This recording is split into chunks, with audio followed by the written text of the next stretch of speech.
Hello guys, ഇന്ന് നമുക്കൊരു easy chicken കറി ഉണ്ടാക്കിയാലോ. അതിന് നമുക്ക് ആദ്യം ചിക്കൻ കഴുകി വാരിയെടുക്കാം. ഇനി അതിലേക്ക് കുറച്ച് മുളക് പൊടി ചേർക്കാം. നമുക്ക് ആവശ്യത്തിന് മുളക് പൊടി ചേർക്കാവുന്നതാണ്. അതിലേക്ക് ലേശം മഞ്ഞൾപ്പൊടി ചേർക്കാം. ഇനി അതിലേക്ക് കുറച്ച് ഗരം മസാല, ചിക്കൻ മസാല,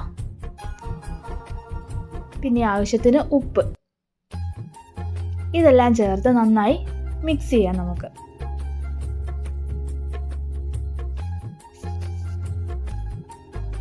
ഇനി ഇതിലേക്ക് നമുക്ക് കുറച്ച് ജിഞ്ചർ ഗാർലിക് പേസ്റ്റ് കൂടി ചേർക്കാം. എന്നിട്ട് നന്നായിട്ട് ഒന്നുകൂടി മിക്സ് ചെയ്തെടുക്കാം. മിക്സ് ചെയ്തതിന് ശേഷം നമുക്കത് കുറച്ച് നേരത്തേന് മാറ്റി വെക്കാം. അപ്പോഴേക്കും നമുക്ക് ചിക്കൻ കറിക്ക് ആവശ്യമായുള്ള പച്ചക്കറികൾ അരിയാം. ചിക്കൻ കറി ഉണ്ടാക്കാനായിട്ട് ആവശ്യമുള്ളത് സവോള, തക്കാളി, ക്യാപ്സിക്കം, ഉരുളക്കിഴങ്ങ്, ഇഞ്ചി, ഇതെല്ലാം നമുക്കിനി ഒന്ന് അരിഞ്ഞെടുക്കാം.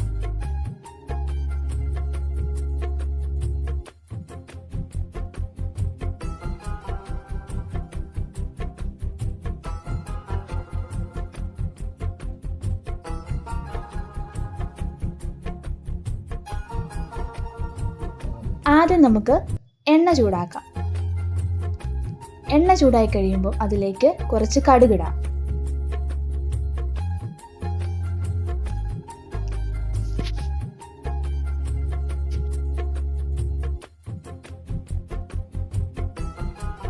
കടുക് പൊട്ടിയതിനു ശേഷം നമുക്കതിലേക്ക് കുറച്ച് കറിവേപ്പില ഇടാം.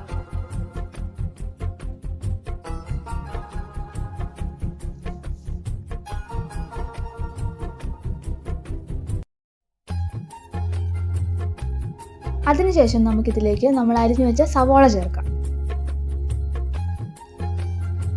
അതിനോടൊപ്പം കുറച്ച് ഉപ്പ് കൂടി ചേർക്കാം.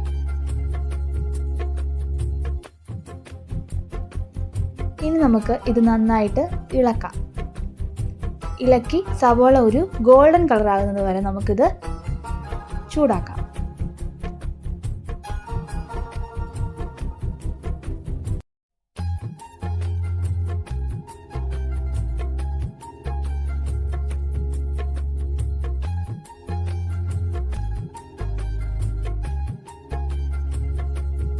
നമ്മൾ അരിഞ്ഞു വെച്ച ഇഞ്ചി കൂടി ഇതിലേക്ക് ചേർക്കാം.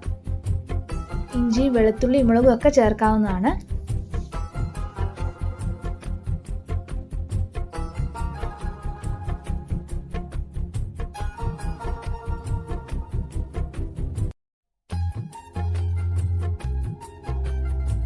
ഇനി നമുക്ക് ഇതിലേക്ക് കുറച്ച് ക്യാപ്സിക്കം ഇടാം. അതിനുശേഷം ഒന്നുകൂടി ഒന്ന് ഇളക്കി മിക്സ് ചെയ്ത് വെക്കാം.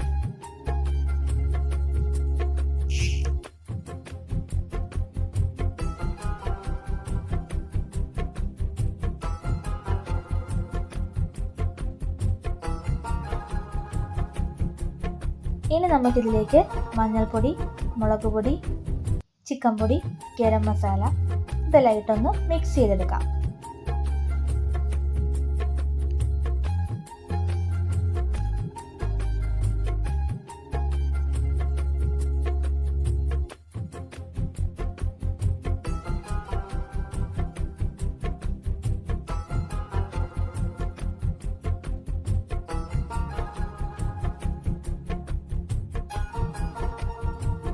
ഇനി ഇതെല്ലാം വാടി ഒരു 5 മിനിറ്റ് കഴിഞ്ഞതിന് ശേഷം നമുക്ക് മിക്സ് ചെയ്ത് വെച്ച നമ്മുടെ ചിക്കൻ അത് നമുക്കിതിലേക്ക് ചേർക്കാം.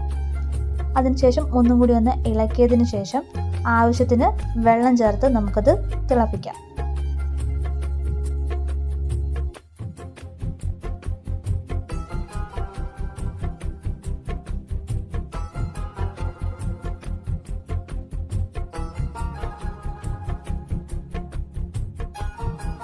ഇനി നമുക്ക് ചിക്കൻ കറി മൂടി വെച്ച് തിളപ്പിക്കാം.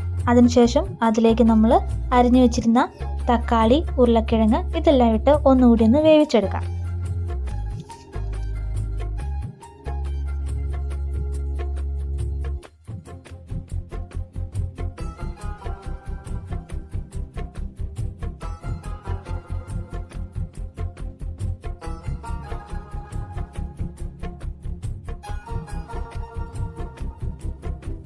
ചിക്കൻ നന്നായി വെന്ത് കഴിയുമ്പോൾ അതിലേക്ക് കുറച്ച് കറിവേപ്പില ഇട്ട് നമുക്ക് ചിക്കൻ കറി സെർവ് ചെയ്യാവുന്നതാണ്.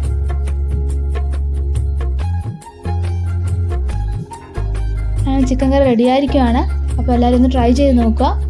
അപ്പോൾ എൻ്റെ യൂട്യൂബ് ചാനൽ ഒന്ന് സബ്സ്ക്രൈബ് ചെയ്യുക, ലൈക്ക് ചെയ്യുക, ഷെയർ ചെയ്യുക, കമൻറ്റ് ചെയ്യുക. അപ്പോൾ അടുത്തൊരു വീഡിയോ ആയിട്ട് നമുക്ക് കാണാം. ബൈ.